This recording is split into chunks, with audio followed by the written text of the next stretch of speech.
اس کے بعد میں تجربات کے اظہار کے سلسلے میں ہمارا ایک عنوان ہے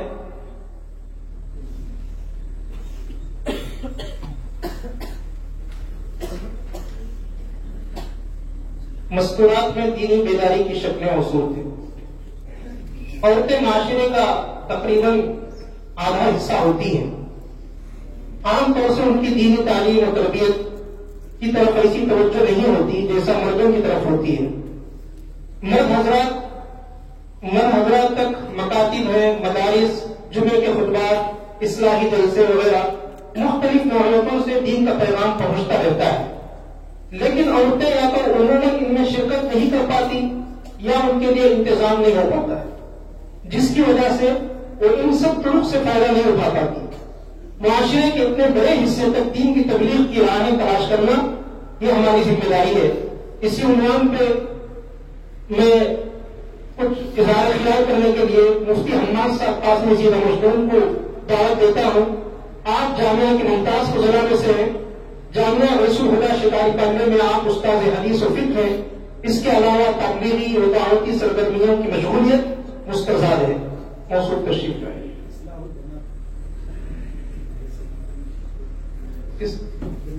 اصلاح البنات جو ریاست کا بلکہ پورے ہندوستان کا مشہور ایک ادارہ ہے، لڑکیوں کی تعلیم و تربیت کے حوالے سے مولانا موصوف اس کے ذمہ دار بھی ہیں.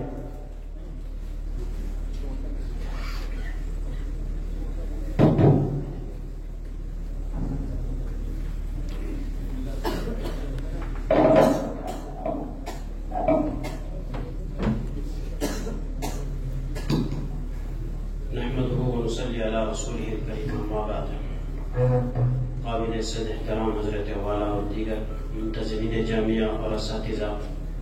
اور میرے ساتھی اور دیگر علماء کرام، السلام علیکم ورحمۃ اللہ وبرکاتہ. مجھے منتظمین کی جانب سے حکم ہوا ہے کہ خواتین میں دینی بیداری کے تعلق دینی بیداری کی شکلیں صورتیں کیا ہو سکتی ہیں اس سے متعلق میں کچھ عرض کروں. تمہیدی طور پر میں دو تین باتیں کہہ کر اصل جو موضوع ہے اس کی طرف آتا ہوں. کہ جیسا کہ ابھی بتایا گیا کہ کسی بھی سماج کی تشکیل میں مرد اور عورت دونوں برابر حصے دار ہیں. سماج کی تشکیل مردوں سے بھی ہو اور عورتوں سے مل کر ہوتی ہے.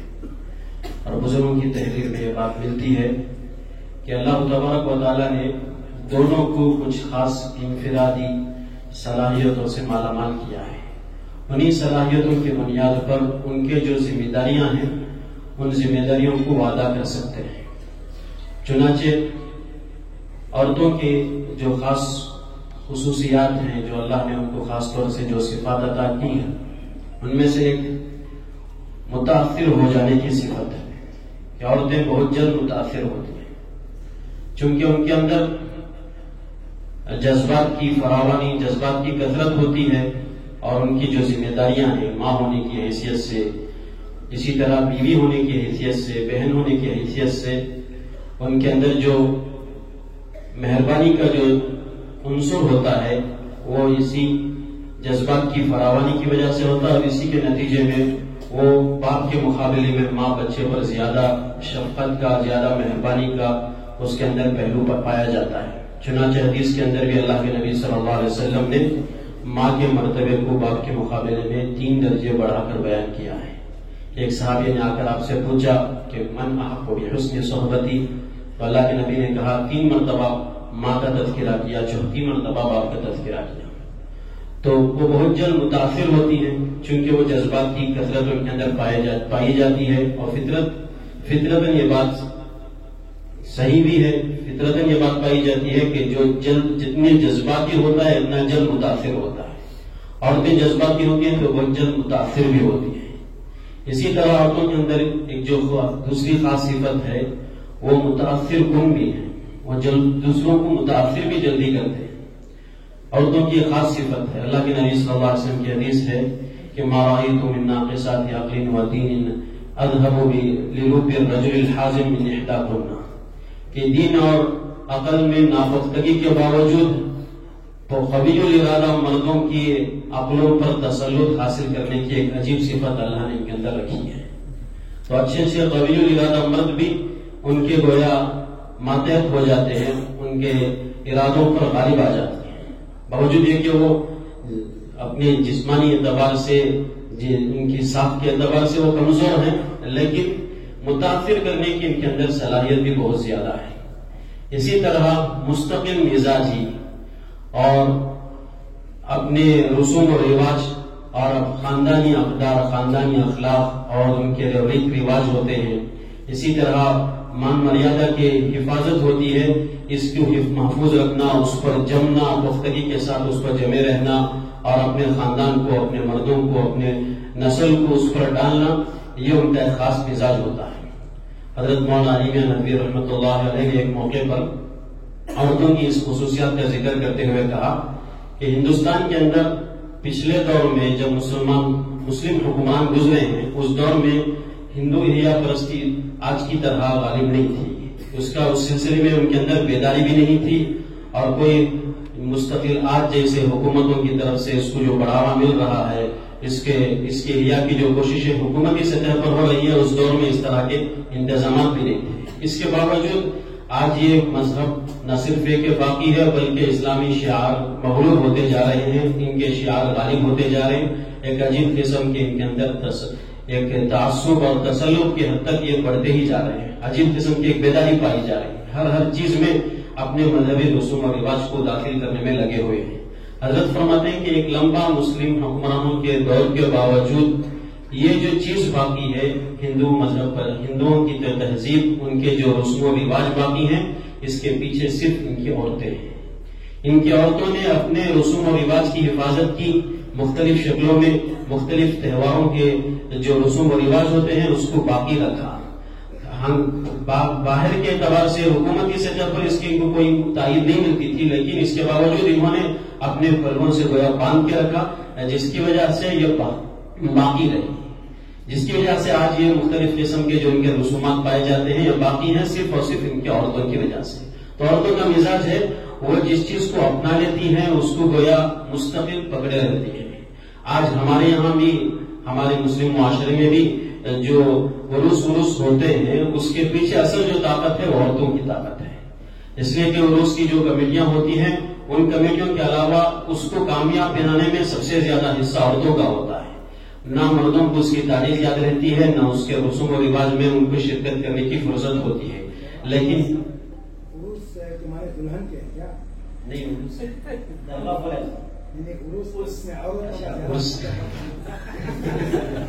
عرس وغیرہ جو ہوتے ہیں اس میں دراصل عورتوں ہی کے پیچھے اس کی طاقت ہوتی ہے. عروس ہوتے ہیں نا، اس لیے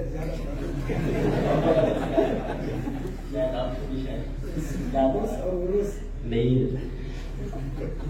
تو میرا عرس کی جگہ میں نے عروس کی غلط کہہ دیا تھا. تو بتانا یہ تھا کہ ان مستقل مزاجی ہوتی ہے، اپنے رسوم اور رواج کو، خاندانی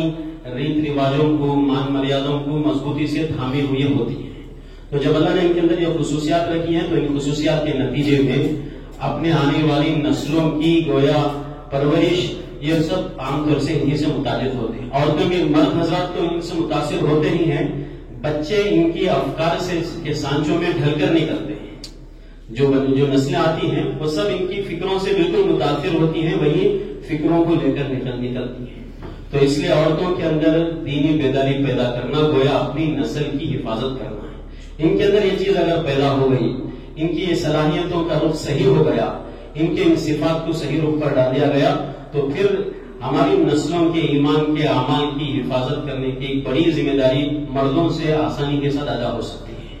ان کا ایک مزاج ہوتا ہے کہ وہ مستقل مزاج ہونے کی وجہ سے جب ان کو ایک رخ پر ڈال کر چھوڑ دیا جاتا ہے تو پھر ان کو بار بار متوجہ کرنے کی بھی ضرورت نہیں ہوتی. اس لیے ان کے ان صفات کی خصوصیات کو سامنے رکھ کر عورتوں کے اندر دینی شعور پیدا کرنے کی صورتوں شکلوں کو اختیار کرنے کی ضرورت ہے. تو اس سے متعلق سب سے اہم، سب سے پہلی جو شکل صورت ہو سکتی ہے، جو اصلاح البنات، جیسا کہ مجھے بتایا گیا کہ اصلاح البنات سے میرا تعلق ہے، وہاں ہم نے جو شکلیں صورتیں دیکھی ہیں، وہاں پر ہم نے جو نظام قائم کیا ہے، ان تجربات کی روشنی میں عرض کر رہا ہوں کہ سب سے پہلے عورتوں کے گھروں کے اندر اپنے اپنے گھروں کے اندر دینی حلقوں کا قائم کرنا، روزانہ کی بنیاد پر گھنٹہ آدھا گھنٹہ، کم از کم آدھا گھنٹہ 1 گھنٹہ تو ہمارے اپنے گھروں کے اندر اپنی مستورات اور اپنے بچوں کے ساتھ ہم ضرور ایک دینی حلقہ قائم کریں، دینی مجلس قائم کریں۔ قرآن کی تعلیم کے لیے تو مکتبوں کے اندر یہ الگ سے نظام ہوتا ہی ہے، اس سے ہٹ کر ماں باپ اپنی بیوی کے ساتھ اپنے بچوں کے ساتھ اگر بیٹھ کر مستقل کچھ دینی تعلیم کا نظام کرے، کچھ حلقہ بنائے، عقائد کی تصحیح ہو اور اسی طرح سنتوں کا مذاکرہ ہو، مسنون دعاؤں کا اہتمام ہو، اور اسی طرح اسلامی تاریخ کی کتابیں ان کے سامنے 8 گھنٹہ 15-20 منٹ کا بھی اس کا اہتمام سے روزانہ کیا جائے، تو پھر باہر ہماری جو نسل اسکولوں میں جا کر کالجوں میں جا کر جو مسموم ہو رہی ہے، جو عقائد کے اعتبار سے زہریلے ہو کر آ رہے ہیں، ان کے لیے یہ مجلسیں تریاق کا کام کریں گی، ان کے لیے یہ مجلسیں ان کی اسلام کی حفاظت کا کام کریں گی۔ ہم اس کو ہلکا سمجھتے ہیں، لیکن یہ بہت اہم اور بہت ضروری چیز ہے، بہت اہم بہت ضروری چیز ہے۔ اللہ تبارک و تعالیٰ نے ازواج مطہرات کو سورہ احزاب کے اندر جہاں نماز کے قائم کرنے کا، روزوں کا ادا کرنا، زکات کے ادا کرنے کا، اور اسی طرح اللہ اس کے رسول کی اطاعت کا حکم دیا اور گھروں کے اندر رہنے کا ان کو حکم دیا، وہیں پر آخری میں وَاذْكُرْنَ مَا يُتْلَىٰ فِي بُيُوتِكُنَّ مِنْ آيَاتِ اللَّهِ وَالْحِكْمَةِ، کہ تم یاد کرتے رہو، یاد رکھو اور وہ قرآن کی آیتیں جو تمہارے گھروں کے اندر تلاوت کی جاتی ہیں، اور وہ حکمت کی باتیں، یہ اللہ کے نبی صلی اللہ علیہ وسلم کے احادیث کا مذاکرہ کرو، اس کو یاد رکھو۔ یہ اللہ کے نبی کے ازواج کو حکم دیا جا رہا ہے، حالانکہ آپ ازواج اللہ کے نبی کے ازواج ہیں، دنیا کی سب سے بہترین عورتوں کا اللہ کی نبی کے نکاح میں انتخاب ہوا ہے، لیکن ان کے لیے حکم ہے کہ یاد رکھو، اس کا مذاکرہ ہوتا رہے، اس کی یاد دہانی ہوتی رہے۔ یہ عورتوں جب ازواج کو حکم دیا جا رہا ہے تو پھر ہمارے اپنے گھروں کا حال ہم بہتر جانتے ہیں، تو اس کے لیے کتنا زیادہ اہتمام کرنا چاہیے، ہم خود اس پر غور کر سکتے ہیں۔ حضرت مولانا مفتی تقی عثمانی صاحب جو آخری مرتبہ پچھلی مرتبہ جو ہندوستان کو تشریف لے آئے تھے، ہمارے جامعے میں بھی آئے تھے، تو مدرسے اسلام البنات میں بھی حضرت تشریف لائے تھے۔ حضرت کے ساتھ حضرت کے گھر والے بھی آئے تھے، ان کی اپنی اہلیہ بھی آئی ہوئی تھی، تو ہماری مستورات سے ان کی جو بات ہوئی، حضرت کا جو معمول گھر کے اندر انہوں نے بدلایا، اس میں ایک بات انہوں نے یہ بھی بدلائی کہ حضرت مولانا مفتی تقی عثمانی صاحب روزانہ کم از کم 1 گھنٹہ اپنے بچوں کو، اپنی مستورات کو، اپنے پوتروں کو خود لے کر بیٹھتے ہیں اور حدیث کی کوئی نہ کوئی کتاب ان کے سامنے اس کے بارے میں تشریح کرتے ہیں۔ روزانہ کی بنیاد پر یہ کام ہوتا ہے، پوری تاکید کے ساتھ ان کی مستورات نے اس کو بتلایا۔ تو ماشاءاللہ حضرت کا گھرانہ، سارا کا سارا گھرانہ ہم جانتے ہیں، حضرت کے آبا و اجداد سب علم سے متعلق ہیں، لیکن اپنے بچوں کے، اپنے مستورات کی تربیت کا اس طرح کا نظام قائم کیا ہے۔ تو سب سے زیادہ ایک مؤثر چیز ہے، چاہے جیسے بھی باطل باہر ہمارے بچوں کو مسموم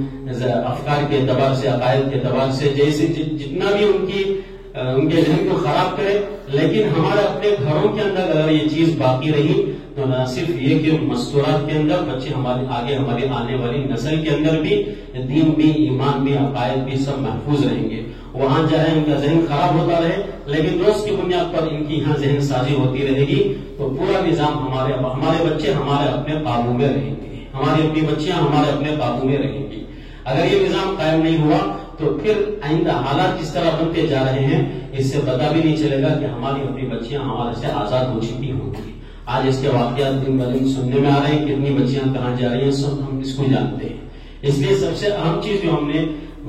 دیکھی ہے وہ گھروں کے اندر تعلیم کا نظام ہے۔ اس کے علاوہ بہت سارے عورتیں دینی مزاج رکھنے کی وجہ سے لیکن چونکہ صحیح میں دین نہیں ہوتا، لیکن دینی طرف ان کے اندر پیدا ہو جاتی ہے، اس کی وجہ سے وہ اپنے دینی علم کے پیاس کو بجھانے کے لیے صحیح طریقے کو اختیار نہیں کر پاتی، غلط ہاتھوں میں لگ جاتی ہے۔ یہ ماڈرنزم کے جو فتنے ہیں، ان فتنوں کا شکار ہو جاتی ہیں۔ وہ اسلام کو ہلکے انداز میں اپنی خواہش کے مطابق اس پر عمل کرنے کا ان کے اندر جذبہ پیدا ہو جاتا ہے، آن لائن کی تعلیم کے ذریعے، یا پھر غلط جگہوں پر وہ جا کر تفسیر کے نام سے عام طور سے عورتیں بہک جاتی ہیں۔ اس لیے دوسری شکل جو ہمیں سمجھ میں آئی، جس کو ہم نے اپنے اصلاح البنات کے نظام کے تحت اسکول چلایا ہے. ہمارے یہاں شاخوں کا جوڑ ہوتا ہے. ہماری جتنی بچیاں 2 سال مکمل کر کے جاتی ہیں ان کو ہم سال بھر میں 1 مرتبہ جمع کرتے ہیں. سب کو خطوط روانہ کر کے سب کو دعوت دی جاتی ہے. ہر سال تقریباً 1000 کے آس پاس پڑھی ہوئی طالبات وہ واپس آتی ہیں. وہاں پر 2 دن کا ان کا نظام ہوتا ہے. تو ہم نے جو باتیں جو ان کے سامنے شکل صورتیں رکھی ہیں ان کی تربیت کے لیے آگے ان کے پڑھنے پڑھانے کی اعتبار سے جو ترتیب بنائی ہے اس میں تفسیری حلقے کی. اگر ہم نے تفسیری حلقوں کو مستورات کے لیے خاص طور سے شروع نہ کیا تو پھر ہماری جو مسلم عورتیں ہیں وہ غلط تحریکوں کے نشانہ اور شکار بن جائیں گے. جب ہم میدان کو خالی رکھیں گے تو پھر غلط قسم کے لوگ میدان ماریں گے. آج کل کئی آن لائن پر تفسیر کے نام پر آن لائن تفسیروں کے نام پر غلط نظریات کی تشریح چل رہی ہے. کئی ہماری عورتیں جو اچھے دینی مزاج رہتی تھی لیکن صحیح ان کو علم نہیں تھا تو غلط جگہ پر پھنس گئی. آج وہ ان کے نظریات سن کر افسوس کے علاوہ کچھ نہیں کر سکتے. تو اس کی ایک دوسری شکل یہ ہے کہ ہفتہ واری کہیں نہ کہیں مستورات کے لیے خاص طور سے تفسیر کے حلقے تفسیر کی مجلسیں قائم ہوں. تیسری، جیسا کہ آج پڑھنے پڑھانے کا عصری علوم کے حاصل کرنے کا ایک عام ماحول بنا ہوا ہے تو اسکول اور کالج میں گویا بھیجنا زندگی کا لازمی جز بنتا جا رہا ہے. حکومت کے قوانین بھی اس طرح بنتے جا رہے ہیں. ظاہر سی بات ہے اسکول اور کالج میں دنیا میں آنے کے مقصد کو، دنیا میں ہم کیوں آئے ہیں، کس نے بھیجا ہے، کیا مقصد ہے، یہ تو نہیں پڑھایا جاتا. اچھا ہٹا کٹا جانور تو بنایا جاتا ہے. تو ہماری اپنی بچیاں، ہماری اپنی خواتین وہاں جا رہی ہیں، بچیاں جا رہی ہیں اور پھر وہ دوسروں کے حوالے ہوتے جا رہے ہیں. ذہنی اعتبار سے وہ بالکل ہماری تہذیب سے کٹتے جا رہے ہیں. تو اس کے لیے جو اس عصری علوم جو اسکولز ہیں، جہاں اسکولوں میں جو ہمارے اپنے اسکولز ہیں مسلم مینجمنٹ اسکول، ان کے اندر دینی تعلیم کا نصاب، دینیات کا نصاب جو ہوتا ہے، ابتدائی دینی تعلیم کا جو نصاب ہوتا ہے اس کو مقاصد کے تحت داخل کیا جائے. جیسے ہمارے اپنے مدارس کے اندر عربی علوم، عربی تعلیم، عربی ادب کو ایک مقصد کے تحت داخل کرنے کی بات آتی ہے. علوم عالیہ کی نہیں بلکہ علوم عالیہ کی شکل میں اس کو پڑھانے کی ترغیب دی جاتی ہے. اسی طرح ہمارے اپنے مسلم مینجمنٹ اسکول جو دینی ذہن رکھتے ہیں ان کو اس بات کی ترغیب دلائی جائے کہ اسکولوں کے اندر اسلامی نصاب، اسلامی دینی تعلیم کا جو نصاب ہو سکتا ہے، جیسے جو بھی نصاب ہو اس کو بطور مقصد کے نصاب کا جز بنا کر داخل کیا جائے. عام طور سے کیا ہوگا، بہت سارے مسلم مینجمنٹ اسکول ہیں بلکہ غیروں کے اسکولوں کے مقابلے میں تو ہمارے اسکولیں بالکل کم ہیں. ان اسکولوں کے اندر بھی وہ صرف اپنی اسکول کو ترغیب کے طور پر ہم یہاں پر فلاں دینی نصاب داخل کیے ہی کہہ دیتے ہیں. اس کے علاوہ اندرونی جو نظام رہتا ہے اگر آپ اس کو گھس کر دیکھیں گے، اس کو اچھی طرح سے جانچ پڑتال کریں گے تو بالکل مختصر سا ہوتا ہے. 2 دن قرآن کی تعلیم ہوتی ہے، 2 دن کچھ ان کو حدیثوں وغیرہ کی تعلیم دی جاتی ہے. بالکل یعنی بچے 10-12 سال ان کے حوالے رہتے ہوئے بھی 6-6 گھنٹے وہ ظاہر سی بات 8-10 سال پڑھ کر 10ویں پاس ہو کر آتے ہیں تو ان کا قرآن صحیح نہیں ہوتا. ان کے عقائد جو عقائد وہ صحیح عقائد کو کیا سیکھیں گے، اس سے زیادہ ان کو غلط عقائد کی تعلیم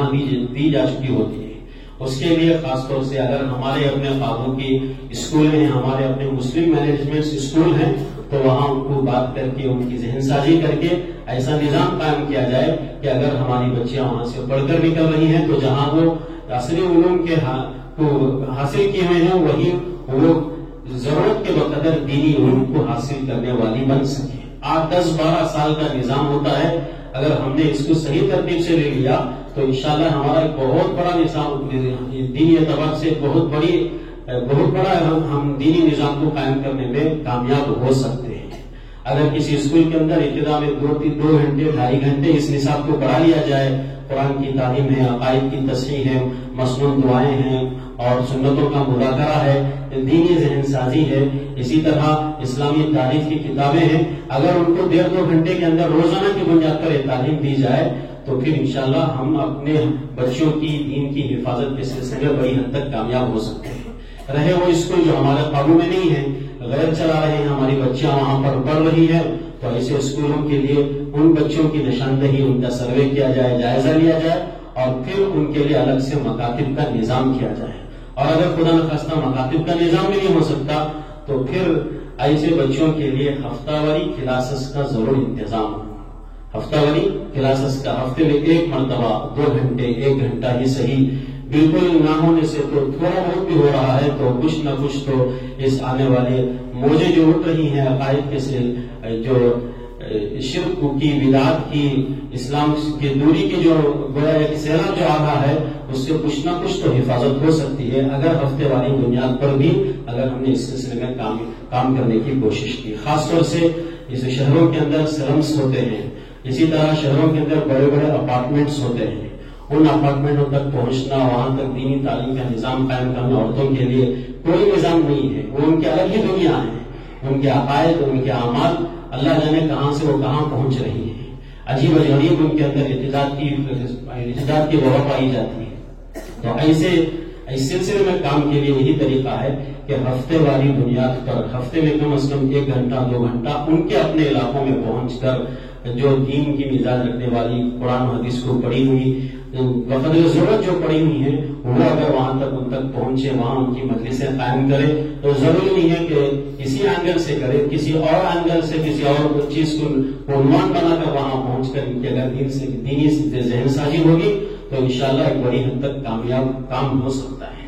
اس کے علاوہ گھروں کی تعلیم میں ایک اہم بات یہ ہے کہ جہاں گھروں کی تعلیم میں سنتوں کا اہتمام ہو، اسی طرح سنتوں کا مذاکرہ ہو اور مسنون دعاؤں کا اہتمام ہو اور ان کی دینی ذہن سازی کی جائے، وہاں اور 2 کام کریں گے تو انشاءاللہ اس کا بڑا فائدہ ہوگا. یہ کہ ہم اپنی عورتوں کے اندر دعوت کا مزاج پیدا کریں کہ گھروں کے اندر جو بھی اعمال ہو رہے ہیں اسلام کی دینی تعلیم کے اعتبار سے جو بھی اعمال ہو رہے ہیں، ان عورتوں کو ہم اپنی عورتوں کو اس بات کی ترغیب دلائیں کہ وہ اپنے آگے ملنے والی مستورات کو بھی اس طرف متوجہ کریں. عورتوں کے ذریعے عورتوں میں دعوت بڑی مؤثر ہوتی ہے.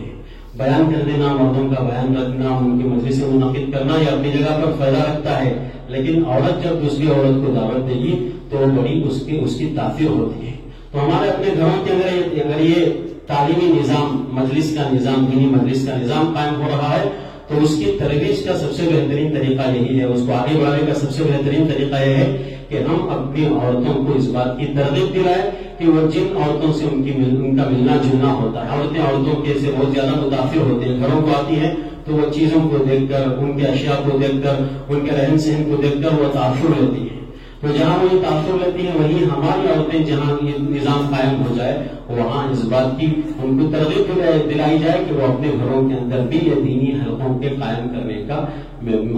نظام قائم کرے، ان کو اس کی ترغیب دلائی جائے. ساتھ ساتھ بچوں کی ذہن سازی کے لیے ایک اہم چیز یہ ہے کہ جو اسلامی تاریخ ہے جس سے اسلامی تاریخ ہمارے جو اسلاف کی تاریخ ہے جیسے صحابہ صحابیات کی تاریخ ہے، ان کے بچوں کی تاریخ ہے، جو صحابہ کے جنگی معرکے ہیں، فتوح الشام وغیرہ کی کتابیں ہیں، صلاح الدین ایوبی کی جو کتابیں ہیں ان سے متعلق، دعوت و عظیمت حضرت مولانا علی میاں ندوی رحمۃ اللہ علیہ کی جو کتابیں ہیں جس سے ہمارے اسلاف کی تاریخ کا پتہ چلتا ہے، جس سے آج جو ایک قسم کی ناامیدی چھا ہوئی ہے، ایک قسم کے جو جذبات ختم ہوتے جا رہے ہیں، ان تاریخوں کو اپنے دینی حلقوں کے اندر، مستورات کی تعلیم کے اندر اگر ان تاریخوں کو سامنے لایا جائے گا تو ہماری نسل کے حوصلے بڑھیں گے. وہ تاریخ کو جاننے کے بعد، اسلاف کی تاریخ کو جاننے کے بعد ان کے اندر اور زیادہ دینی مزاج پیدا ہوگا. جو آج حوصلے جو ٹوٹ رہے ہیں، جو اس قسم کی ناامیدی پائی جا رہی ہے، اس کی ختم ہونے کی شکلیں صورتیں پیدا ہوں گی. اس کے علاوہ قریوں کی محنت کے تعلق سے ہم شہروں کے اطراف و اطناف جو قریے ہیں وہاں عام طور سے مردوں کے لیے بھی دینی نظام کا کوئی خاص نظام نہیں ہوتا، مردوں کے لیے بھی، عورتوں کے لیے تو بالکل نہ کے مقابل ہوتا ہے. تو ایسے قریے کے متعلق یہ بات ہم نے سوچی تھی ہمارے اپنے نظام کے تحت کہ وہاں بھی جہاں شہروں کے اندر پڑھی ہوئی خواتین ہیں جو اپنے یہاں مکاتب وغیرہ چلاتے ہیں، ان کے لیے ہم نے یہ ترتیب بنائی تھی کہ وہ ہفتے میں 1 مرتبہ آدھے دن کے لیے، 1 دن کے لیے خاص قریوں کو ٹارگیٹ کر کے وہاں تعلق قائم کر کے وہاں آدھے دن ہی صحیح کھانے کے نام پر یا کسی اور عنوان پر ان تک ان عورتوں کو جوڑ کر وہاں تک پہنچنا ہو. کم از کم ہفتے میں یا 15 دن میں 1 مرتبہ ان عورتوں کو جوڑ کر ان کے سامنے دین کی بات رکھی جائے، ان کے سامنے دینی طلب پہلے پیدا کی جائے. تعلیم دینے کے ساتھ ساتھ ان کے اندر دینی طلب پیدا کرنے کے لیے ان کے ترغیب کے طور پر فضائل کو بیان کر کے ترغیبات کے ذریعے سے ان کو دین سے قریب کی جائے. خرید کیا جائے. یہ چند صورتیں ہم نے وہاں پر سوچی تھی، اس کو میں نے عرض کیا ہے، اور یہ اپنے تجربات کے تحت میں کہہ رہا ہوں. ہم نے اس کو عملی طور سے بھی کیا ہے، تجربات کے تحت میں کہہ رہا ہوں. ہو سکتا ہے اس میں بہت ساری غلطیاں بھی ہو. حضرت والا اساتذہ سے اور علماء کرام سے گزارش ہے، اگر کسی اس سلسلے میں کوئی غلطی ہو آپ اس کی نشاندہی کریں، انشاءاللہ اس کی صحیح کرنے کی کوشش کی جائے گی. اور اس کے علاوہ اور بھی دیگر تجربات ہو سکتے ہیں. ہم نے جو سوچا تھا، ہمارے یہاں ایک نظام جیسا کہ میں نے بتایا، اس نظام کے تحت اس طرح ہم کام کرتے ہیں. اللہ سے دعا فرمائے کہ اللہ تبارک و تعالی ہماری کوششوں کو قبول فرمائے، بارآور فرمائے.